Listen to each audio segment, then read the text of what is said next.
180 days of സബാറ്റിക്കൽ start ചെയ്തപ്പോൾ എന്നോട് എൻ്റെ കൂടെ വർക്ക് ചെയ്യുന്ന കുറച്ച് പേര് ചോദിച്ചു, അപ്പം എന്ത് ഈ വീട്ടിൽ ചുമ്മാ ഇരിക്കുമോ, ലീവ് എടുത്തിട്ട് വീട്ടിലപ്പോൾ ചുമ്മാ ഇരിക്കുമോ എന്ന് ചോദിച്ചപ്പം ഞാൻ വിചാരിച്ചു ലീവ് എടുത്ത് എന്തായാലും വീട്ടിൽ ചുമ്മാ ഇരിക്കരുത്.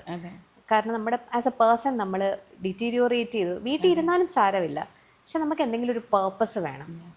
Apart from daily house hold work നമുക്കൊരു പേർപ്പസ് വേണം.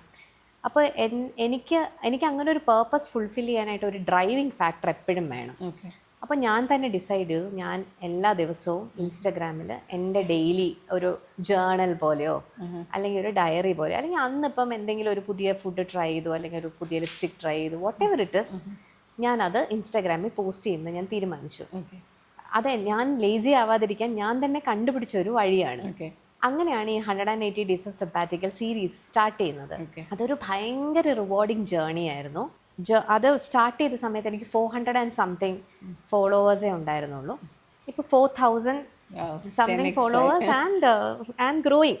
അപ്പോൾ ഈ എത്ര പേരാണ് ആ ഫാമിലിയിലേക്ക് വന്നത്? നമ്മൾ മറ്റേ 100K ഫോളോവേഴ്സൊക്കെ ഉള്ള പേജ് വെച്ച് നോക്കുമ്പോൾ നമ്മുടെ ഒരു കൊച്ചു പേജാണ്. പക്ഷെ അത്രയും ആൾക്കാരെ ഒന്ന് ഇമാജിൻ ചെയ്ത് നോക്കിയേ, ഇത്രയും പേര് എന്നും നമ്മൾ എന്താണ് പറയുന്നതെന്ന് കേൾക്കാനായിട്ട് തയ്യാറായിരിക്കുകയാണ്. പിന്നെ കണ്ടന്റ് ഒരിക്കലും ഞാൻ നേരത്തെ തീരുമാനിച്ച് ചെയ്ത എന്തോ സരസ്വതി ദേവിയുടെ അനുഗ്രഹം കൊണ്ട് വായ തുറക്കുമ്പോൾ അനർഗള നിർഗളം ഇങ്ങനെ വന്നോണ്ടേയിരിക്കും വാക്കുകൾ. അപ്പം ഞാനിങ്ങനെ ചിലതൊക്കെ ഷൂട്ട് ചെയ്ത് വെക്കും.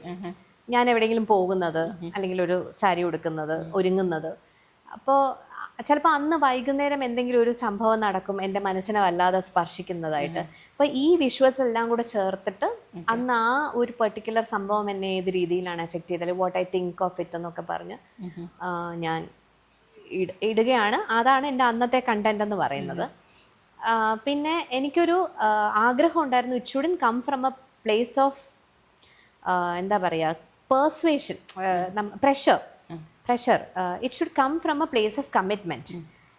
പക്ഷെ അത് എന്നെ അങ്ങ് കൊല്ലുന്ന രീതിയിൽ, ഇന്ന് എന്തെങ്കിലും ഇട്ടേ പറ്റുള്ളൂ എന്നുള്ളൊരു പ്രഷർ എനിക്ക് ഫീൽ ചെയ്യരുത് എന്നുള്ളതുകൊണ്ട് ഇടയ്ക്ക് വയ്യാതെയൊക്കെ ആയപ്പോൾ ഉള്ള കുറച്ച് ദിവസങ്ങൾ മിസ് ചെയ്തെങ്കിൽ പോലും മോർ ഓർ ലെസ് കൺസിസ്റ്റൻ്റ് ആയിട്ട് പോസ്റ്റ് ചെയ്തു. അപ്പം ഞാനിപ്പോൾ തിരിഞ്ഞു നോക്കുമ്പം how I have grown as A person from day 1 to day 180 എന്നുള്ളത് അതെ. ഞാൻ അങ്ങനെ തന്നെയാണ് എൻ്റെ ഇൻസ്റ്റാഗ്രാം ഹാൻഡിലിനെ കൺസിഡർ ചെയ്തിട്ടുള്ളത്. അത് ഒരു ഡയറി പോലെ അല്ലെങ്കിൽ ഒരു ജേണൽ പോലെ ഞാൻ എന്നോട് തന്നെ എത്രത്തോളം സത്യസന്ധമായിട്ടാണോ സംസാരിക്കുന്നത് അതുപോലെയാണ് ഞാൻ അതിനകത്ത് സംസാരിച്ചിട്ടുള്ളത്.